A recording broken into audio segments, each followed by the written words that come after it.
സംസ്ഥാനത്ത് ക്രിസ്മസ് പരീക്ഷയുടെ ചോദ്യപേപ്പർ ചോർന്നതുമായി ബന്ധപ്പെട്ടുള്ള വിവാദങ്ങൾ നിലനിൽക്കുകയാണ്.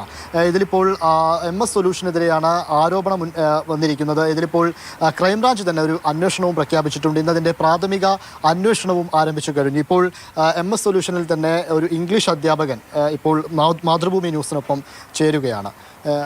MS സൊല്യൂഷനെതിരെയാണല്ലോ ഇപ്പോൾ പ്രധാനമായിട്ടും ഒരു ആരോപണം നേരിടുന്നത്. എങ്ങനെയാണ് ഈ ചോദ്യം നിങ്ങൾക്ക് ചോർന്ന് കിട്ടിയത്? നമുക്ക് ചോദ്യം ചോർന്ന് കിട്ടിയതെന്ന് പറയുന്നതിലൊരു പ്രശ്നമുണ്ട്. ചോദ്യം ചോർന്ന് കിട്ടിയതല്ല, നമ്മൾ പ്രെഡിക്റ്റ് ചെയ്തതാണ്. നമ്മൾ പ്രീവിയസ് ഇയർ ക്വസ്റ്റ്യൻ പേപ്പറുകളൊക്കെ നമ്മൾ അനലൈസ് ചെയ്യുന്നു. കൃത്യമായി എല്ലാ കോൺസെപ്റ്റുകളും അതുപോലെ ചാപ്റ്റേഴ്സും ഡിസ്കോഴ്സുകളും ഒക്കെ നമ്മൾ കുട്ടികൾക്ക് കൊടുക്കുന്നുണ്ട്. അതെല്ലാം കഴിഞ്ഞതിന് ശേഷമാണ് നമ്മൾ എന്ത് ചെയ്യുന്നത്, ഈ പ്രഡിക്ഷനിലേക്ക് വരുന്നത്.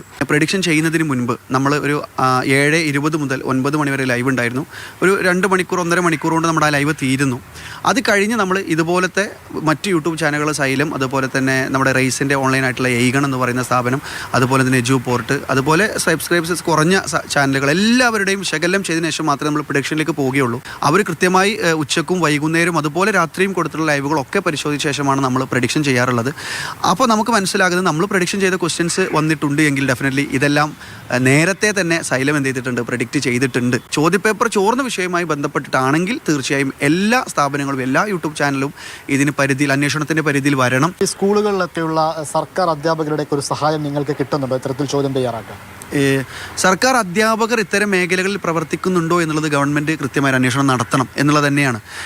നമ്മുടെ ഈ ഡിജിറ്റൽ പ്ലാറ്റ്ഫോമുകളിൽ അങ്ങനെ ഉണ്ട് എന്നുള്ളത് തന്നെയാണ് അഭിപ്രായം. പിന്നെ ഈ വീഡിയോസൊക്കെ ചെയ്യുന്ന സമയത്ത് താഴെ വരുന്ന കൊമൻറ്റുകളിലൊക്കെ കുട്ടികളിത് പറയുന്നുണ്ട്, രക്ഷിതാക്കൾ ഇത് പറയുന്നുണ്ട്, സാർ സൈലത്തിൽ ഈ ചോദ്യം വന്നിട്ടുണ്ട്, പിന്നെ റൈസിൻ്റെ എയ്ഗണിൽ ഈ ചോദ്യം പറഞ്ഞിട്ടുണ്ട് സാർ. പക്ഷേ എന്തുകൊണ്ടാണ് MS സൊല്യൂഷനെ മാത്രമായി പിടിക്കപ്പെടുന്നത്?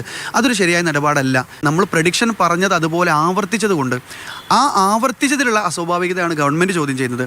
ആ അസ്വാഭാവികത ചോദ്യം ചെയ്യപ്പെടുമ്പോൾ നേരത്തെ ഇത് പ്രെഡിക്റ്റ് ചെയ്തിട്ടുള്ള സൈലവും മറ്റ് കോർപ്പറേറ്റ് ചാനലുകളിൽ കൂടി ഇതിൽ പരിഗണിച്ചാൽ ഈ ഒരു ചോർച്ചയുടെ പ്രശ്നങ്ങൾ എന്ത് ചെയ്യുന്ന ഒരു പരിധി വരെ നമുക്ക് തടയാൻ കഴിയുമെന്നുള്ളതാണ് ഞാൻ പറഞ്ഞത്.